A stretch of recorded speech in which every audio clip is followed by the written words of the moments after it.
But Mark's put a lot of effort into this. Let's get this shared.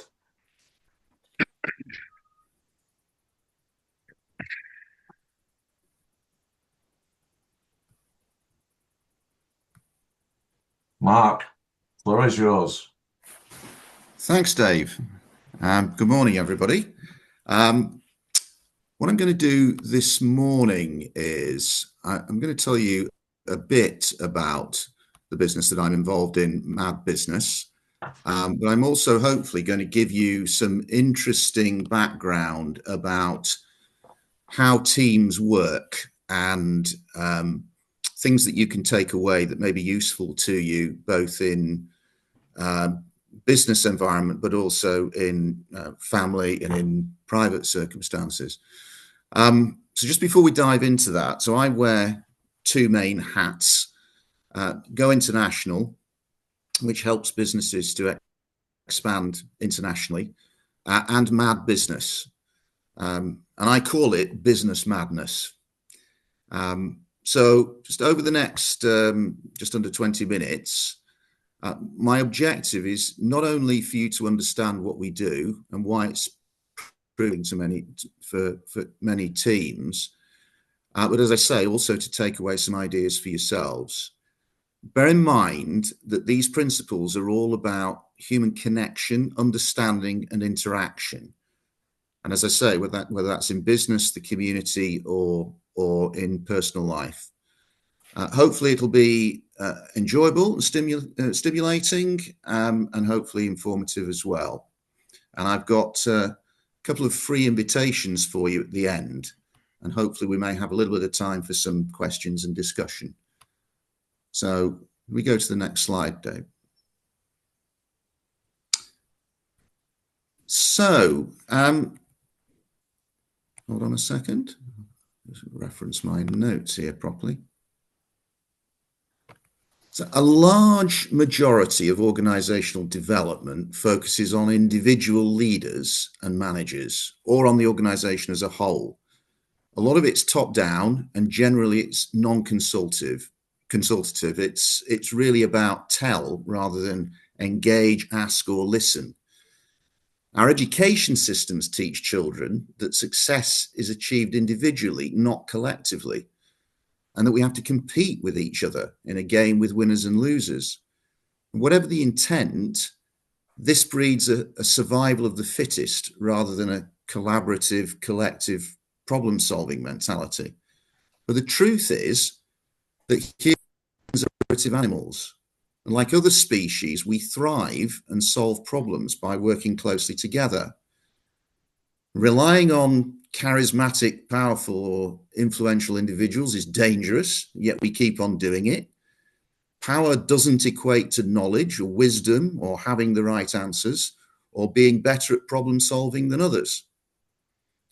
Now, Mad Business understands that teams are the basic unit of organizational performance, not individuals. We also know that the true definition of leadership is service. It's not giving direction. It's about inspiring and enabling teams to find answers to uncertain challenges and to thrive. So moving on.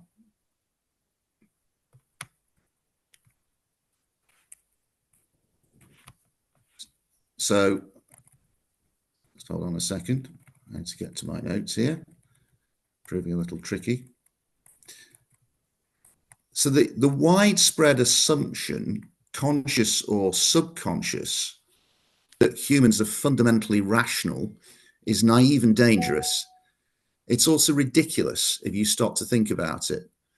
There are millions of neurons in the heart and in the gut. This is neuroscience. They drive our actions and reactions to changing circumstances and life events.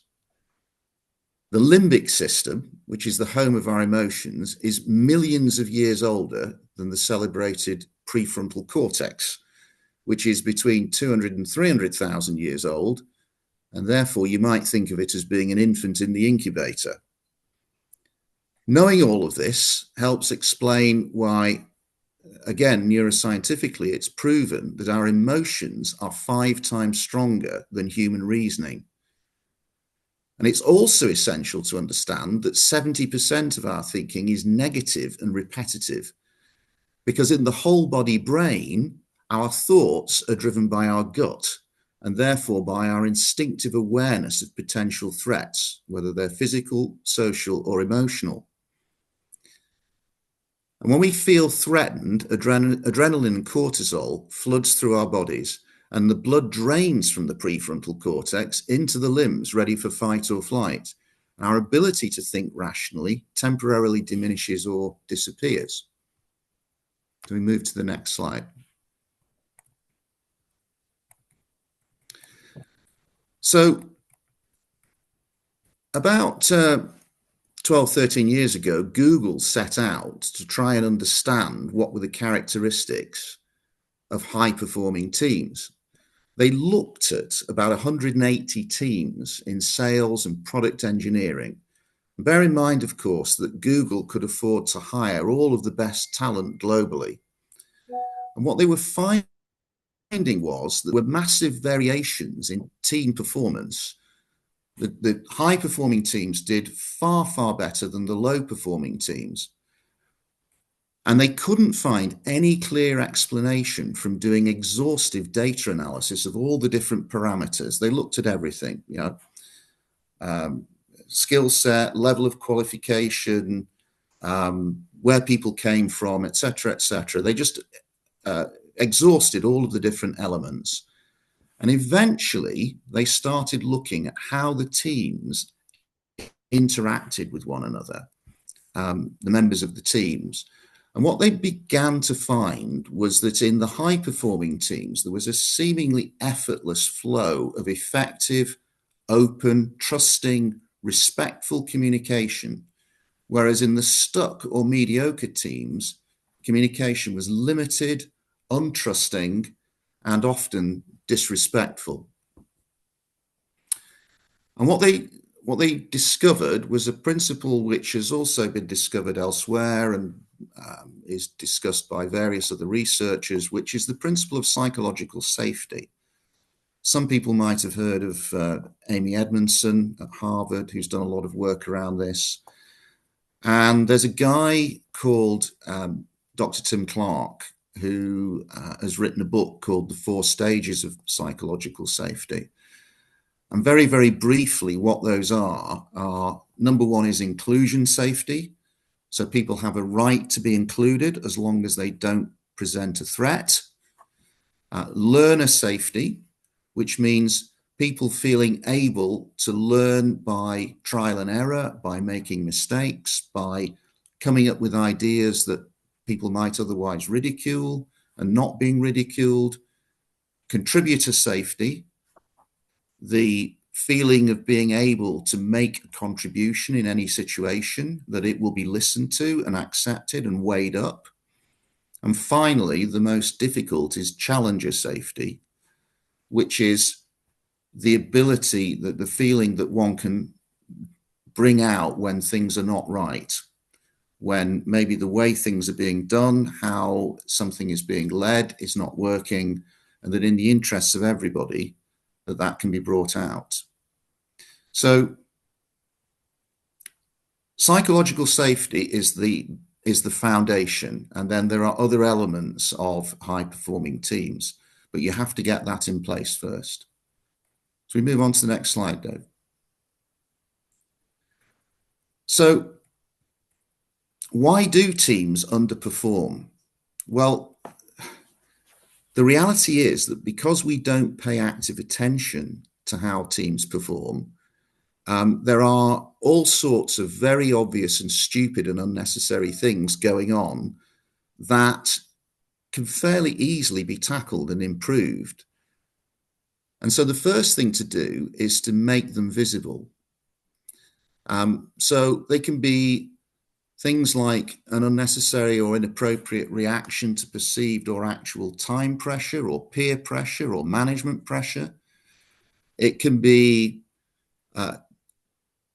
taking irrational, quick and hasty actions that can't be reversed. Strong personalities tend to do that. It can be silencing valid ideas and opinions and that is often unintended. We cut people off, or we don't listen, actively engage and understand what they're saying. It can be the failure to stop, to reconsider and replan when things aren't working properly. We're frightened to speak up. So there is huge potential in most teams for dramatically improving performance by tackling these issues with relatively small, incremental, but sustained changes. And it's a characteristic of higher performing teams that they recognize their own weaknesses, they discuss them openly and calmly, and they see greater potential for improvement than lower performing teams tend to do. So we move on to the next slide. So what Mad Business does is that we run different kinds of Mad Learning Days. Colin has been on one of our Mad Experience Days, and so has Andy Firth, who's in one of the other LMP groups. And these are days where we bring together a team of between 6 and 10 people. We do a set of outdoor activities, 3 main outdoor activities, which resemble processes and projects at work. They provide a playful challenge for teams because humans are mammals, and mammals learn best through collaborative play. These events, these activities, have been carefully designed. They've been tested thousands of times. And what we do is, the key thing is that we video the key points during the understanding the brief, the planning, the developing alignment, working out what we're going to do to tackle the task. And then during the task, especially when things are not going according to plan. And we talk to members of the team about what do they think is going on. We capture it all on video.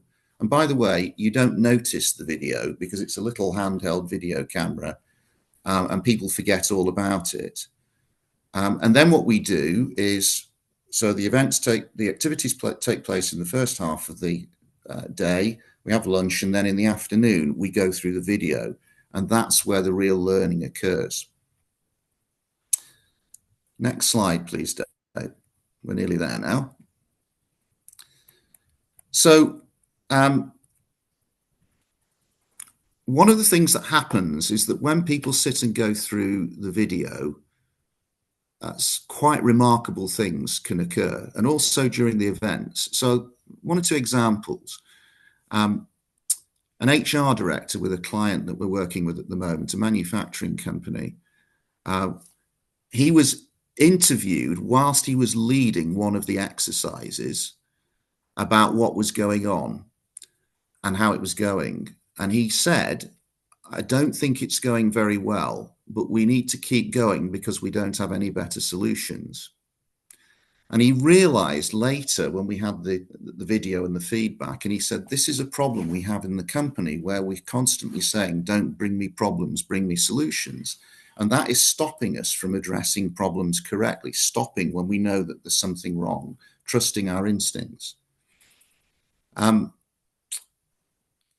was another situation where working with a different client, where a very over-enthusiastic, well-intended young male was dominating the planning for a particular activity, and there was a much less confident female who'd actually put forward a very sensible idea, which turned out it would have been the right way to tackle the project.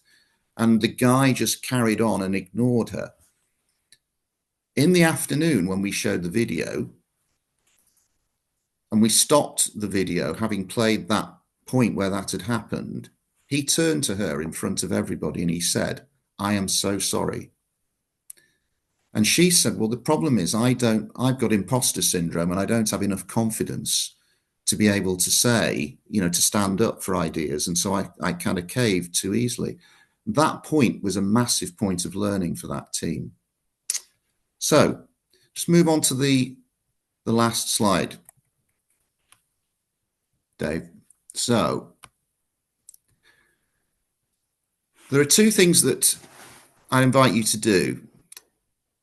First of all, you can join the MAD community. We're going to be organising quarterly events next year, one quarter online, one quarter in person. And also we're going to get together for social events, going walking. We did that in mid-November. It was very successful. Group of people who'd been on MAD taster days came together. Some of them not met each other before, got on extremely well, sharing very openly, learning from each other. We had a pub lunch to follow the walk.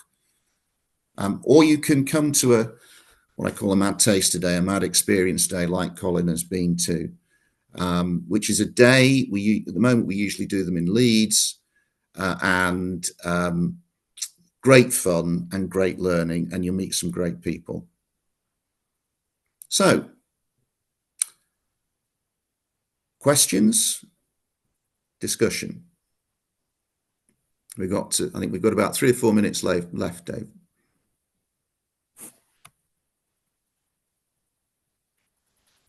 Can I say, Mark, having gone on the day, it was a great experience. And for many decades, I've been involved in managing teams, and I always sort of fancied myself a bit as being very inclusive and really, I suppose, trying to achieve some of those elements that the course was focused at, but I still learned an awful lot. And it was great, just getting the input from you and Ingmar and also from the other participants. So, yeah. Yeah, I should just say, by the way, as well, what are we looking for from a business perspective? The same way as everybody else. So what we're looking for is introductions to situations where teams are not performing or teams want to perform better. At the other end of the spectrum, it could just be they want to have an away day. They want to have a fun day, away day. That's actually how MAD started in Estonia. It's been going for 23 years in Estonia. And it's been delivered. Roughly 10% of the Estonian working population has been to at least one MAD event. But we're also very committed to, just to helping people learn and understand about how to become better team members and team leaders. Hence the reason we're setting up the community and doing the taster days, which don't have a charge. Mark, Russ has got his hand up. I assume is that a question? It's not so much a question, more of an observation, really, and I kind of see this in a lot of businesses that I kind of go in and work with is a problem around delegation of authority. It comes from a good place, but actually the top down approach that you mentioned, Mark, I see it all the time where there's almost an ego thing where people are not prepared to kind of delegate the authority to the people who are the best place to do the job. So I worked with a company recently who spent 4 years trying to implement an ERP system, and it failed on for 3 years, and we managed to get that implemented a few weeks ago, and that was purely because we took the egos out of the room. Yeah. And gave the kind of authority to the people who actually do the job, the people who know where the shortcuts are, the people who did the job day in, day out. When I first asked for the SMEs to kind of work on this project, the board turned up. And it were all because they just kind of didn't kind of feel that they could delegate to the people who actually did the job. They were actually the cause of the problem. So, and it's not just that company. I see it in a lot of places where top-down approach creates a barrier to the team being functional and successful. And we see this over and over and over again when we run the exercises and we film it, and and people watch themselves and they see themselves doing it. And very, very often it's some of the people who aren't normally getting the look in who are coming up with the best solutions, like the example I gave. And you've got to give them the airspace. And that's what this process is designed to do. And then we do follow-up work as well. We work with folk like you, Russ, so we can work alongside you We can tailor what we do because we've got coaching and consulting backgrounds ourselves. And this is what turns us on, is that this is a catalyst that blows the lid off it for people. And they then go, yeah, we've got to do something. Agreed.